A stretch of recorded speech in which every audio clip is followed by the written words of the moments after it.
Hello friend, welcome to SSC campus. दोस्तों, nervous system दो type के होते हैं, सेंट्रल न्यूरल सिस्टम और पेरिफेरल न्यूरल सिस्टम। दोस्तों, सेंट्रल न्यूरल सिस्टम भी दो टाइप के होते हैं, एक ब्रेन होता है और एक स्पाइनल कॉर्ड होता है। और पेरिफेरल न्यूरल सिस्टम भी दो टाइप के होते हैं, सोमैटिक न्यूरल सिस्टम होता है और ऑटोनॉमिक न्यूरल सिस्टम होता है। दोस्तों, आज के इस वीडियो में हम बात करने वाले हैं ब्रेन के बारे में। आज के पूरे वीडियो में हम पूरे डीपली ब्रेन के बारे में बताएंगे। बाकी का जो हमारा नेक्स्ट वीडियो आएगा उसमें स्पाइनल कॉर्ड और बाकी के जो भी टॉपिक बचे हैं उसके हम बारे में बताएंगे। ब्रेन मतलब मस्तिष्क जंतुओं के सेंट्रल न्यूरल सिस्टम का कंट्रोल सिस्टम है। हमारे शरीर में जितने भी डिफरेंट ऑर्गन होते हैं जैसे कि लंग्स, हार्ट, किडनी, इन सभी को हमारे ब्रेन के द्वारा कंट्रोल तथा कमांड किया जाता है। साथ ही साथ शरीर के बैलेंस, शरीर का टेम्परेचर, भूख और प्यास तथा बहुत सारे इंडोक्राइन ग्लैंड्स को हमारा ब्रेन कंट्रोल करता है। इसलिए ब्रेन को शरीर का सीपीयू भी कहा जाता है। दोस्तों, इसका जो मुख्य काम होता है वो ज्ञान, बुद्धि, तर्क शक्ति, स्मरण शक्ति, विचार निर्णय आदि को कंट्रोल करना होता है। हमारा ब्रेन सिर में स्थित क्रेनियम द्वारा सुरक्षित रहता है और जो इसका वेट होता है वो करीब करीब 1.2 से लेकर 1.4 केजी तक होता है।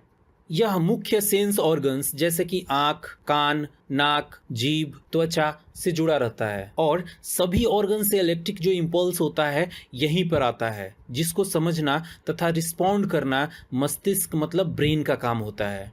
दोस्तों, ब्रेन सभी ऋणधारी प्राणियों में पाया जाता है। हमारा ब्रेन एक विशेष प्रकार के सेल से मिलकर बना होता है जिन्हें न्यूरॉन कहते हैं। न्यूरॉन हमारे ब्रेन की संरचनात्मक तथा क्रियात्मक इकाई होती है।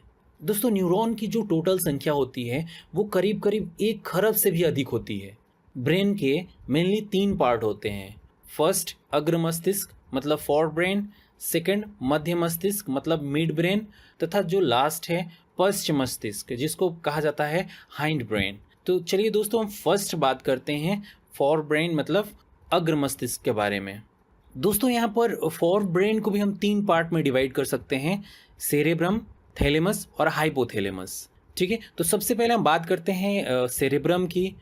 सेरेब्रम मतलब हिंदी में जिसको प्रमस्तिष्क कहा जाता है। देखिए, सेरेब्रम ह्यूमन ब्रेन का सबसे बड़ा और डेवलप पार्ट है जो 2 हेमिस्फीयर में लॉन्गिट्यूडनली डिवाइड होता है, जिसको left and right cerebral hemisphere कहा जाता है। दोनों हेमिस्फीयर्स जिस नर्व फाइबर से जुड़ा रहता है उसे कॉर्पस कैल्शियम कहते हैं। सेल के जिस लेयर से सेरेब्रल हेमिस्फीयर को कवर करते हैं उसे सेरेब्रल कॉर्टेक्स कहते हैं, जो नर्व सेल्स का बना होता है और भूरे रंग का होता है, इसे ग्रे मैटर कहते हैं।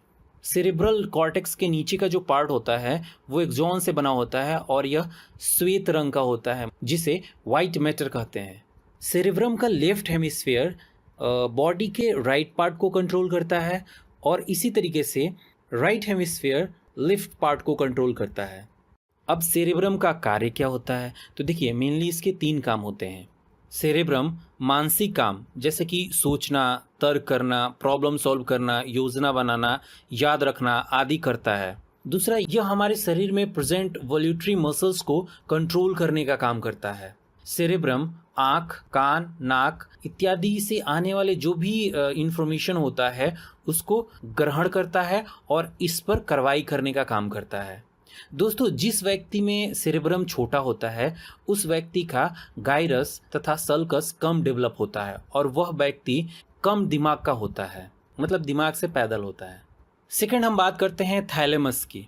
तो देखिए, यह ग्रे मैटर से बना हुआ एग शेप्ड जैसा स्ट्रक्चर होता है जो सेरेब्रम के जस्ट नीचे मतलब थोड़ा सा नीचे उसके होता है। थैलेमस उन सेंसरी इम्पल्सेस के लिए ब्रॉडकास्ट स्टेशन का काम करता है जो सेरेब्रम को जाती है। दोस्तों, यह दर्द, ठंडा तथा गर्म को आइडेंटिफाई करने का काम करता है, पहचानने का काम करता है। थर्ड हम बात करते हैं हाइपोथैलेमस की। तो देखिए, यह ब्रेन का वह पार्ट है जो थैलेमस के नीचे होता है, मतलब थैलेमस के भी ये नीचे होता है हाइपोथैलेमस। अब क्वेश्चन उठता है कि हाइपोथैलेमस का क्या काम होता है। तो देखिए, हाइपोथैलेमस का काम जो होता है, जब भी आपको भूख लगता है, प्यास लगता है, आपको गुस्सा आता है, क्रोध आता है या फिर घृणा आता है किसी पे प्यार आता है, जब आप इमोशन हो जाते हैं, तो इन सभी को कंट्रोल करने का काम किसका होता है? हाइपोथैलेमस का होता है। यह शरीर के टेम्परेचर और शरीर में पानी की मात्रा को भी कंट्रोल करने का काम करता है। दोस्तों, इसके नीचे पिट्यूटरी ग्लैंड स्थित होता है। हाइपोथैलेमस एंडोक्राइन ग्लैंड से निकलने वाले हार्मोन्स को कंट्रोल करता है। तो चलिए अब हम बात करते हैं मिड ब्रेन के बारे में। दोस्तों, मिड ब्रेन जो होता है ना, फोर ब्रेन और हाइंड ब्रेन के बीच में एक छोटा सा पार्ट होता है जिसे मिसेंस कहा जाता है। मिड ब्रेन मेनली 4 बॉडी से मिलकर बना होता है। इन बॉडी को कार्पोरा क्वाड्रिजेमिन कहते हैं। ऊपर के 2 बॉडी टेक्टम और नीचे के बॉडी टेगमेंटम कहलाते हैं। दोस्तों, टेक्टम देखने के लिए रिस्पॉन्सिबल होता है तथा टेगमेंटम सुनने के लिए रिस्पॉन्सिबल होता है। तो चलिए अब हम थर्ड बात करते हैं हाइंड ब्रेन के बारे में। तो देखिए दोस्तों, हाइंड ब्रेन जो होता है ना, वो हमारे ब्रेन का सबसे पीछे का भाग होता है जो सेरेबेलम, पॉन्स और मेडुला ऑब्लांगेटा से मिलकर बना होता है। देखिए, यहाँ पे सबसे पहले हम बात कर लेते हैं सेरेबेलम के बारे में। तो देखिए, यह मस्तिष्क का दूसरा सबसे बड़ा भाग होता है। अगर सेरेबेलम को बेस माने तो सेरेबेलम से यह नीचे की तरफ होता है। इसमें अनेक खांचे बने होते हैं। इसका कार्टेक्स भी ग्रे मैटर का बना होता है। सेरेबेलम शरीर का संतुलन बनाए रखना और पेशीय क्रियाओं में समन्वय बनाए रखने का काम करता है। सेकेंड हम बात करते हैं पॉन्स की। तो देखिए, पॉन्स को मेटेनसेफेलॉन भी कहा जाता है। पॉन्स श्वास को विनिमय करता है। पॉन्स हमारे रेस्पिरेशन के लिए रिस्पॉन्सिबल होता है। पॉन्स में श्वसन केंद्र नामक एक संरचना होती है जो श्वसन के दौरान हवा की जो मात्रा होती है तथा श्वसन दर को कंट्रोल करने का काम करती है। थर्ड हम समझते हैं मेडुला ऑब्लांगेटा को। यह हमारे ब्रेन का लास्ट पार्ट होता है जो हमारे स्पाइनल कॉर्ड से जुड़ा होता है। मेडुला ऑब्लांगेटा का जो मुख्य काम होता है वो लार आना, उल्टी आना, हार्ट बीट, आहार नाल तथा अनेक अनैच्छिक जो कार्य होते हैं उनको कंट्रोल करना होता है। यह सांस लेने, खांसने, निगलने आदि का केंद्र होता है जिसको माइलेंसेफेलॉन भी कहा जाता है।